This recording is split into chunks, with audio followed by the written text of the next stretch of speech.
আজি ভক্তসকল তোমাৰ পাৰধৰি সেৱা কৰিছে মা এই সেৱাৰ তেওঁলোকৰ অপৰাধ হ'ব পাৰে অপৰাধৰ কৰ্মৰ ফল দীপাম জ্যোতি পৰম ব্ৰহ্মা দীপাম জ্যোতি জনাৰ্দনম দীপমে হৰমে দীপম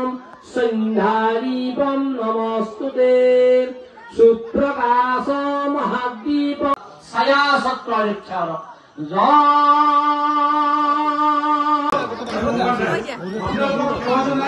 আজি আমাৰ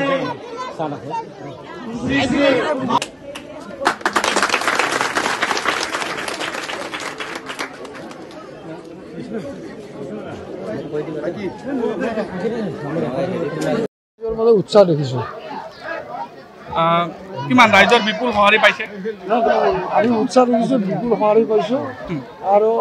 এই বিষয়টো আমি ক'ব বিচাৰিছোঁ যে এই বৰপেটা লোকসভা সমষ্টিৰ প্ৰতিটো সমষ্টিত ৰাইজৰ যি উৎসাহ দেখা পোৱা হৈছে যিটো তেওঁলোকৰ দলৰ প্ৰতি আমাৰ যিটো তেওঁলোকৰ আকন্ত সমৰ্থন দিছে তাৰ পৰা এই কথাটো স্পষ্ট হৈ পৰিছে যে আমাৰ ইয়াত এই মিত্ৰজোঁটৰ জয় সুনিশ্চিত বিৰোধী মিত্ৰজোঁটে কৈছে তেওঁলোকে শক্তি প্ৰদৰ্শন কৰিব আজি নলবাৰীত আৰু বস্তু শক্তি প্ৰদৰ্শন বাস্তৱত আহিবলৈ বাস্তৱটোক স্বীকাৰ কৰিব লাগিব আপোনালোকে লক্ষ্য কৰক আপোনালোকে তেওঁলোকৰ যি বিৰোধীয়ে ক'ত কি সভাপতি পাতিছে আপোনালোকে লক্ষ্য কৰক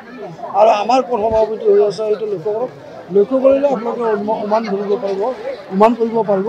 যে আচলতে বিৰোধী কিমান তাৰমানে তেওঁলোকৰ কাম কাজ আৰু আমাৰ এই মিত্ৰজোঁটৰ কিমান কাম কাজ হৈ আছে ধুবুৰী আসনখনত এই মুহূৰ্তত তাৰমানে আমাৰ পক্ষত আহি আছে কিন্তু আমি ভাবিছোঁ আমি আশা কৰিছোঁ যে ধৰ্মীয় সংখ্যালঘু লোকসকল তেওঁলোকে এই বৰ্তমান চৰকাৰখনৰ যিমান সুবিধা পাইছে এইসমূহ তেওঁলোকে উপলব্ধি কৰিবলৈ লৈছে আৰু আমি ভাবোঁ যে ধৰ্মীয় সংখ্যালঘু লোকসকল আমাৰ মিত্ৰজোঁটক তেওঁলোকে সমৰ্থন কৰিব এইখিনি আমি আশা কৰিছোঁ আৰু তেওঁলোকৰ সমৰ্থন যদি আমি লাভ কৰিবলৈ সক্ষম হ'ম তেতিয়া নিশ্চিতভাৱে আমি বিধি আসনখনো লাভ কৰিবলৈ সক্ষম হ'ম নলবাৰীত নৰেন্দ্ৰ মোদীয়ে প্ৰচাৰ চলাবলৈ আহিব বুলি আজি হিমন্ত বিশ্ব শৰ্মা কৈছে আপোনাৰ হৈ প্ৰচাৰ চলিবলৈ আহিব নৰেন্দ্ৰ মোদীয়ে ইয়াত তাৰমানে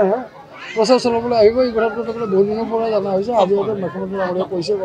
কথা প্ৰসংগত কিন্তু ইয়াত নৰেন্দ্ৰ মোদী ডাঙৰীয়াই প্ৰচাৰ চলাবলৈ আহিব